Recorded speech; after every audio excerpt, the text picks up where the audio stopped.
a vacancy on the nation's highest court. What are you looking for, sir? What would you like, sir? I don't want to see an ideologue. I've said before I don't like to see an ideologue of either the right or the left, and I don't think we're going to have one. I think the criteria should be to follow the law, not to make the law, to follow the Constitution, to try to stay within a lot of norms. I want the president to pick somebody for all the American people, somebody who has real-life experiences, not just within a judicial monastery, but somebody who can reflect the feelings of real Americans. It's a matter of great concern. If he's saying that he wants to pick people who will take sides, he's also said that a judge has to be a person of empathy. What does that mean? Usually that's a code word for an activist judge. But he also said that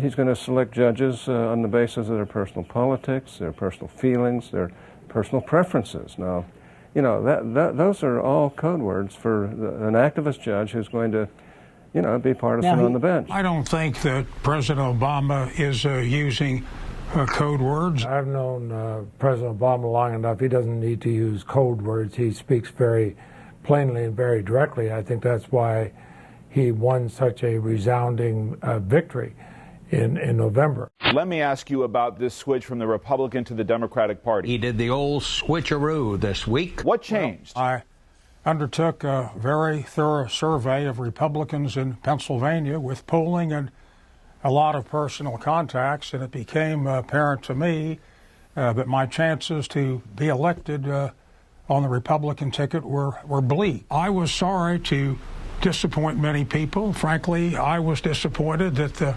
Republican Party didn't want me as their candidate. But as a matter of principle, I'm becoming much more comfortable with the Democrats' approach. Is this a principled decision or is this a political survival decision?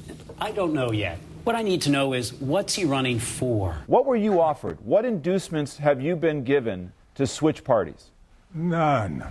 None. You won't retain your seniority as you move over on key committees? Well, that is true, but... that's not an inducement, Senator? Well, no, that's an entitlement. Has the Democratic Party, Leader Reid, Governor Rendell in Pennsylvania, and the President himself seen to it? Have they seen to it that you will not face a primary challenger? They have not.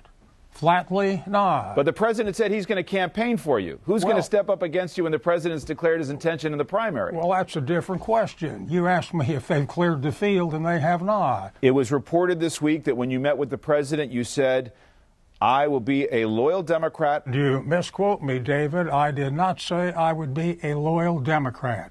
I did not say that. So that's wrong? You didn't say those things? I did not say I'm a loyal Democrat. You know, I read once another mistake in the newspaper, some newspaper. Is he a good enough Democrat? I'm not sure he's a Democrat yet. What's the principles you're running for? When do you need to know that before you make your decision, in or out? In the next few months. Senator Specter decided he was going to switch to the Democratic Party. Tom Davis, the former congressman from this area, calls it a devastating blow that sends a bad signal of ideological intolerance to moderate white-collar voters. Does it do that?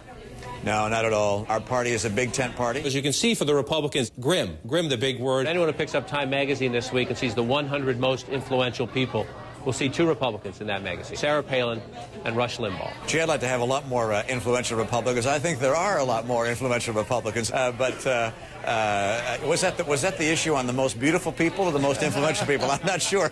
If it's the most beautiful, I understand. We're not real cute.